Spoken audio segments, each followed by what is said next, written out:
पंजाब में डिजिटाइजेशन की जानिब अहम कदम। अब पाकिस्तान समेत दुनिया भर में मौजूद गाड़ी मालिकान मोबाइल फ़ोन पर ही बायोमेट्रिक और फेशियल तस्दीक के ज़रिए गाड़ी की मलकियत तब्दील करवा सकेंगे। बिल्कुल, पंजाब हुकूमत के एक्साइज डिपार्टमेंट की जानिब से जो है पाक आईडी ऐप का इफ्तिताह कर दिया गया है। हमारे साथ इस वक्त डीजी एक्साइज मौजूद है उमर शेर चट्ठा, उनसे बात करते हैं। उमर शेर चट्ठा साहब, आप ये बता दीजिएगा ये पाक आईडी ऐप क्या है और इससे शहरियों को क्या फ़ायदा होगा? पाक आईडी के ज़रिए पंजाब एक्साइज डिपार्टमेंट का डाटा नादरा से इंटीग्रेट हो गया और उस पर बहुत सी सर्विसेज हैं।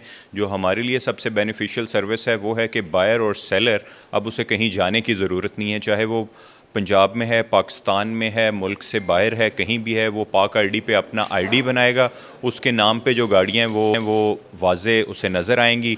वो अपना बायोमेट्रिक डिजिटली अपने मोबाइल के कैमरे से कर सकता है। अगर उसका बायोमेट्रिक नहीं होता, अपने फेस आईडी के ज़रिए वो सिस्टम परफॉर्म कर सकता है और ये बहुत बड़ी सहूलत होगी और हमारा सिस्टम बायर और सेलर को घर बैठे उसी टाइम फैसिलिटेट करेगा और इससे जो पावर ऑफ अटॉर्नीज़ और एडीआर का सिस्टम था वो कल्चर ख़त्म होगा, शफाफियत आएगी, सहूलत आएगी और जल्द गाड़ियाँ ट्रांसफ़र होंगी।